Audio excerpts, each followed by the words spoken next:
Bienvenidos a Historias No Contadas, donde historias olvidadas y misterios no contados te pondrán la piel de gallina. ¿Estás listo? Una vez que entras, no hay vuelta atrás. La Virgen y el vagabundo. En el olivar nos conocemos todos. Hasta los chorizos son caras conocidas y rara vez se meten por aquí. Suelen trabajar en la ribera, donde la gente tiene más posibles. Dicen que es más justo, pero yo no lo veo así. Sea como sea, nuestro barrio es extrañamente tranquilo. Los días de mercadillo es un hervidero, pero el resto del tiempo, la calma que se respira es sorprendente. Esa misma tranquilidad ha hecho que muchas familias se queden, entre ellas la mía. Cuando mamá murió, los parientes querían que nos fuéramos cerca de ellos, no aquí, en un sitio difícil para los de fuera. Por eso nunca nos visitan y por eso le dejaron a papá la vieja casa de los abuelos. La casa era de los 4 hermanos. Pero en aquel momento se la regalaron a papá en lugar de a nosotros. No nos importó. Esta es nuestra casa, pero es horrible que algo la toque, que rompa la tranquilidad que tenemos. Lo que pasó la cambió para siempre. Mató una parte de ella. Desde aquí, desde muchas calles, se ve la ciudad abajo. Caótica y violenta. Nunca pensé que la envidiaría. Como decía, aquí nos conocemos todos. Paco, el protagonista de esta historia, era parte de nuestra comunidad. Cuando yo era pequeño, parecía un loco que deambulaba por las calles. Pero trabajaba en el taller de don Esteban. Arreglaba herramientas, limpiaba, barría, cuidaba los coches. Todo lo que podía hacer con su poca capacidad para comunicarse.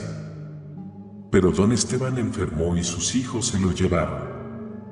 Cerraron el taller para siempre y Paco se quedó ahí, sin saber qué hacer, sin entender qué había pasado. Y ahí fue cuando todo cambió. Perdió la poca cordura que tenía. Su ropa se volvió cada vez más sucia y vieja. Aunque la gente le ayudaba, incluso alguien le dio una habitación donde dormir, él seguía pasando el día sentado en la entrada del viejo taller.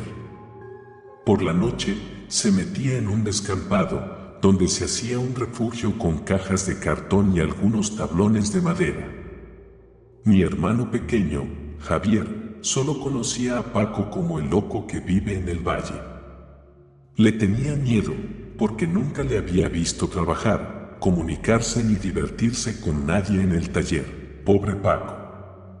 Tenía una vida triste, pero nadie se imaginaba que iba a terminar así.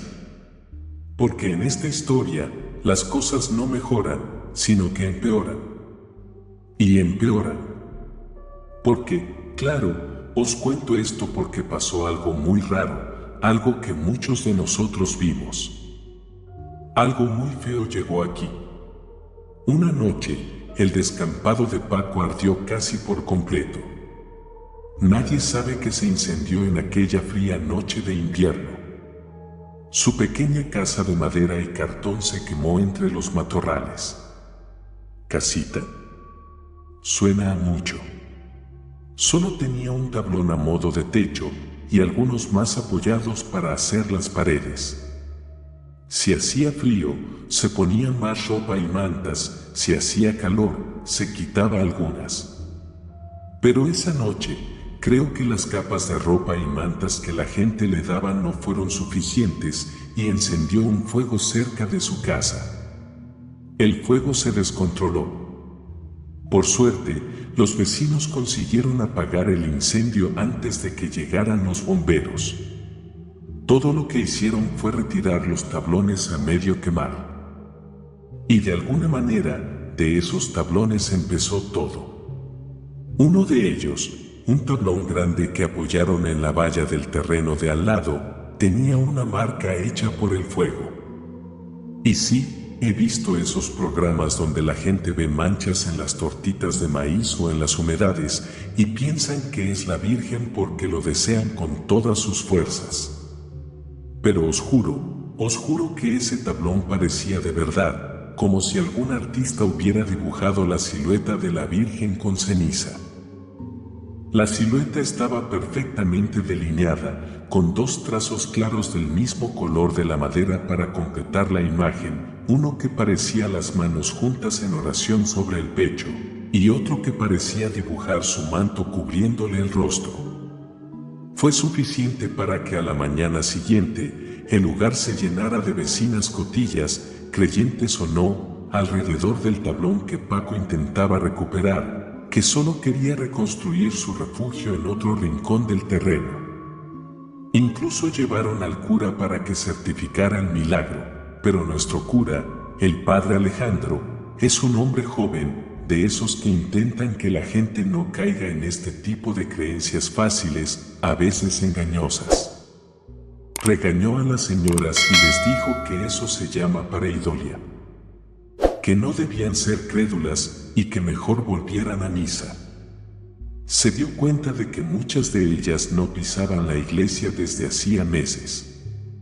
Si querían complacer a la Virgen, en lugar de ir por ahí venerando un tablón, mejor que cuidaran a los sin techo de la ciudad. Le devolvió el tablón al pobre Paco, que salió corriendo con él, y ya nadie volvió a hablar del tablón ni de la Virgen de las cenizas. El pobre Paco reconstruyó su chabola, pero no sé si por miedo a que le quitaran el tablón, ya casi no salía de allí. Ya no venía a sentarse por las tardes delante del taller abandonado de don Esteban. Se quedaba allí, en el descampado, todo el día. Alguna vez escuché a los chorizos hablando delante de la tienda. Decían que Paco tenía novia, que le oían hablar con alguien, una voz de mujer que salía de la chabola del descampado. Yo ya no le veía los días que volvía tarde de clase, y tampoco pasaba por allí porque esa calle estaba en el camino al campo de fútbol donde jugaba. Pero tuve que despedirme de esos partidos por el horario que me pusieron. Quien sí seguía yendo al campo de fútbol era Javier, mi hermano, él sí que jugaba allí. Pero la verdad es que no era un tema que me interesara mucho que digamos. No pensé en preguntarle hasta esa noche. Recuerdo que llegué a casa extremadamente cansado y más tarde de lo habitual al salir de clase. Acababa de quitarme las zapatillas para tumbarme en el sofá a ver la tele, cuando papá las cogió de la cocina y me dijo que Javier no había llegado, que seguía en el campo, que tenía que haber llegado hacía una hora. Me dijo que fuera a ver qué estaba haciendo, que le diera una bronca por tardar tanto. Como decía, la zona es muy tranquila y nos conocemos todos, nadie iba a enganchar a mi hermano de 9 años a nada, pero de todas formas ya era muy tarde. Javier juega muy bien al fútbol, demasiado bien, por eso no era raro que en el campo se quedara con 2, 3 o incluso 4 chicos más. Me puse las zapatillas, me volví a poner la chaqueta y salí a buscarle. Hacía mucho frío. Iba mentalizado para ir a buscarle, para armar jaleo, para regañarle, pero le encontré en la calle, muy cerca de nuestra casa, escondido entre los coches aparcados con 2 niños, uno más pequeño que él y otro de unos 12 o 13 años. El mayor lloraba mucho. Pregunté qué había pasado y me miraron con desconfianza. Estábamos en esa fase en la que sé que mi hermano confía más en sus amigos que en mí. Creo que eso pasa con todos los hermanos en algún momento. Le insistí para que me contara, y el más pequeño fue el que empezó. Hemos visto algo muy raro con Paco en su terreno. Me dijo, les dije que le dejaran en paz, que el pobre chaval ya tenía bastante con su vida allí, pero Javier me dijo que no entendía, que no habían hecho nada. Me contó que cuando volvían andando del campo, vieron a Paco salir corriendo de su terreno hacia la carretera como si huyera de algo asustado. Y que luego se paró y, desconcertado, volvió a mirar hacia su descampado, mirando algo como si alguien le estuviera hablando y le hiciera caso. Dicen que asintió con la cabeza y se fue andando tranquilamente. Mi hermano y sus amigos siguieron andando, pensando que solo era uno de esos ataques de locura que Paco solía tener últimamente. Cuando pasaron por delante de ese descampado en completa oscuridad, vieron a Paco caminando con alguien. Vieron que alguien le llevaba hacia lo más profundo del terreno, agarrándole por la espalda con el brazo como si le empujara a cada paso. Dijeron que era una figura más alta que él, vestida de negro de pies a cabeza, como si llevara un velo que le cubriera desde la cabeza hasta los pies. Era la Virgen de las Cenizas, dijo el niño pequeño, casi sin poder hablar. Le dije al niño que no dijera tonterías, que ya había escuchado lo que había dicho el padre Alejandro, que no debían creerse cualquier fantasía. Entonces habló el niño mayor, el que había dejado de llorar. Te lo juro que la he visto, dijo. Volví cuando ya habíamos pasado por allí. No sé por qué, pero volví. Tenía muchas ganas de verle. Estos dos me esperaron en la esquina y yo fui andando despacio hasta el descampado de Paco. Miré desde entre los arbustos. Vi a Paco de rodillas y la Virgen de las Cenizas estaba de pie delante de él.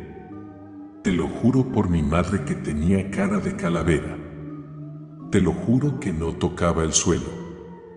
La voz con la que me habló el pobre chico, su cara, me hizo creerle. Sus ojos asustados, ojos como los de un niño que se ha quedado solo en medio del desierto. Era muy difícil no creerles. Pero intenté tranquilizarles. Intenté decirles que todo estaba bien, que todo iba a ir bien, que seguro que había una explicación, aunque en ese momento no la encontraba. Así que anduvimos para distraerles.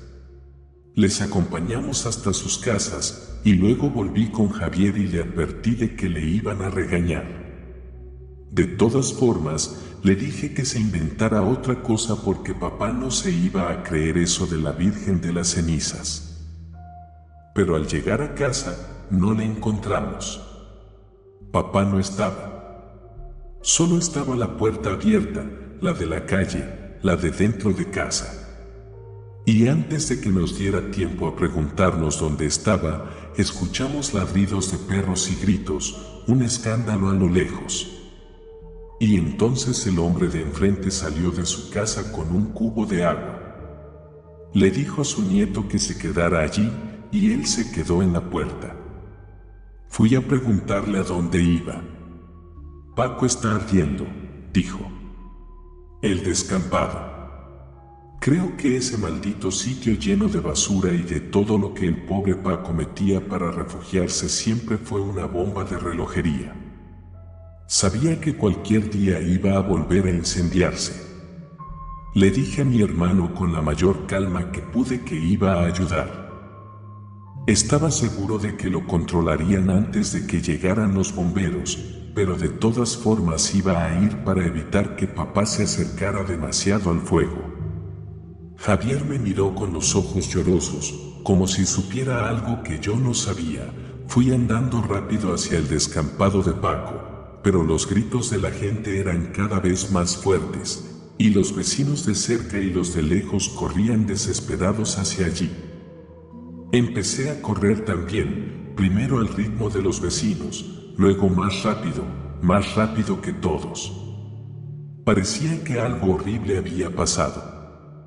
Sabía que tenía que encontrar a papá. El descampado de Paco parecía el infierno. No sé por qué, no sé qué había ardido. Pero las llamas eran de metros de altura y ya habían empezado a alcanzar las casas de al lado. Eso era lo que la gente intentaba apagar cuando llegué. Vi a papá en el suelo. Le estaban atendiendo. Le estaban curando las manos. Las tenía muy quemadas. No tenía cejas. Parecía que le habían quemado todo el pelo de la cara. Otros vecinos estaban peor y le pregunté qué había pasado. Me dijo que estaba muy preocupado porque no llegábamos. Había salido a buscarnos cuando iba hacia el campo. Al acercarse al descampado, escuchó los gritos de la gente que intentaba salvar a Paco. Había incendiado toda su casucha. Había echado gasolina por todas partes. Había cogido un coche de la calle. Lo había incendiado todo. Cuando todo empezó a arder, papá y otros vecinos intentaron acercarse. Intentaron llegar hasta él para sacar a Paco, pero el calor les obligó a retroceder.